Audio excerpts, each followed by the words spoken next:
Hello, and welcome to the instructional video on how to complete your student record form. We are very excited to welcome you to Ohio State.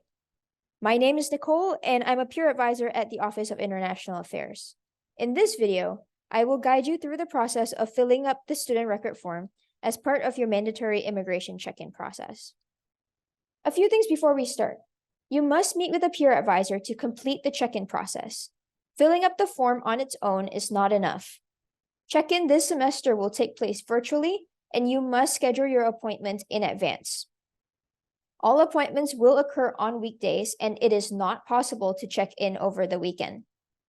Your Zoom link will be emailed to you a day before your scheduled appointment and will be sent to the email you used to sign up for the appointment. So please ensure that you check that email account frequently. Please only schedule for an appointment if you have a valid visa or a confirmed visa appointment with an embassy or consulate before your program start date. Please make sure that you are physically present in the US for your virtual check-in appointment, as some of the required documents will not be available to you until you are here. You can register for an appointment at the link you see on the screen. At this point, you should have received an email with the link to the form. If you didn't, the link can be found on the screen. You must have the following documents with you to complete this form. These include your current passport, your current US visa, your I-94 card that you can find through the link on the screen, your Ohio State issued I-20 or DS-2019, and I-20s or DS-2019s for dependents if applicable. Please note that you cannot obtain your I-94 card until you have arrived in the US. Please ensure that all I-20 or DS-2019 forms are hand-signed and dated before uploading them to your student record form. On your student record form, you will input your local US address and emergency contact information from someone in your home country. This includes their phone number as well as their email address, so be sure to have it easily available. When you open the link, the system will prompt you to log in using your Ohio State username, password, and dual mobile. We recommend using Chrome to access this form. If you have trouble accessing this form, try restarting your browser or try using a different browser to log in. Now we're going to move on to completing the student record form. The first thing you're going to do is choose the type of visa you currently hold, F1 or J1. Once selected, you will upload a PDF or an image of your corresponding document. If you do upload an image, please make sure it is in PNG or JPEG format. HEIC format will not upload. You will upload an Ohio State issued I-20 if you hold an F1 visa, and an Ohio State issued DS-2019 if you hold a J1 visa. Please make sure that you hand sign and date the document before uploading. On the screen, you can see examples of an I-20 and a DS-2019 form. The next step is filling out your local US address.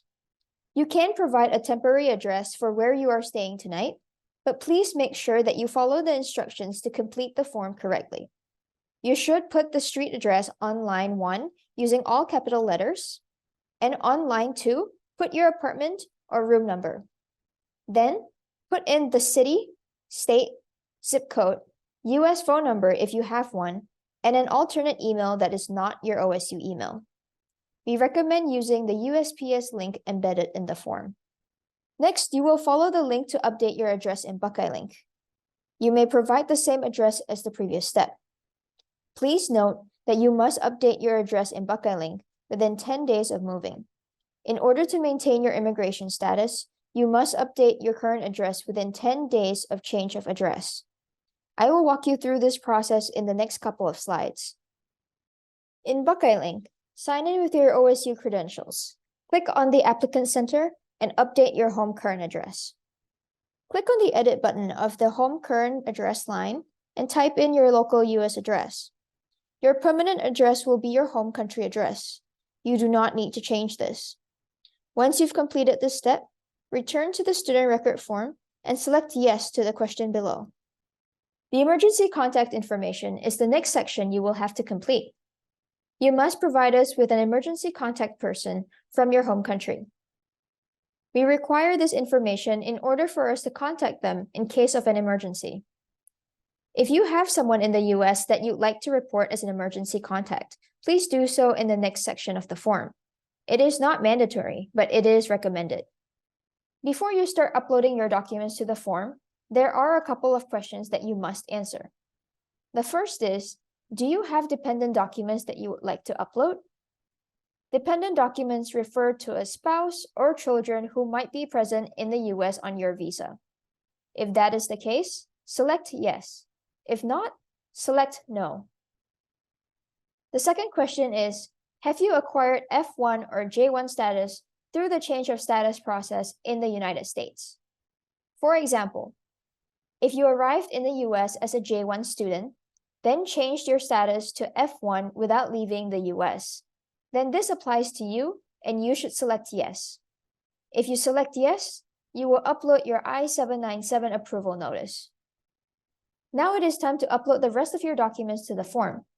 Please ensure that the documents you upload are clear and visible. The first document you will upload is your passport, and your passport page should look like this. Next, you will upload your visa stamp that will look like this. Please ensure that you upload your most current F1 or J1 visa, depending on which status you hold. Your admission stamp can be found in your passport and will look slightly different based on the visa you hold. For F1, it should look like this, and for J1, it should look like this. Please make sure you upload your most recent stamp in your passport. In some cases, you may not have received an admission stamp, so you may upload your travel history instead. I will go through how to obtain your travel history in a few minutes. To obtain your I-94, click on the link in the form and enter your personal information, such as your first name, your last name, date of birth, passport number, and country of citizenship. Click Next. Please make sure all the information is correct, such as the most recent date of entry and class of admission. Save this as a PDF and upload it in your student record form under I-94. Please note, you must do this every time you return to the US for your records. You will only need to upload your travel history if you did not obtain an admission stamp. The process of obtaining your travel history will be the same as obtaining your I-94. Click on the link and type in your personal information. Once that step is complete, save it as a PDF and upload it to the form. You will upload this under your admission stamp. If you have received an admission stamp, you can skip this step. Once you've retrieved your travel history, save it as a PDF and upload it to the form. Finally, check the box under Permission to Inform Emergency Contact. Then, save the form as a draft.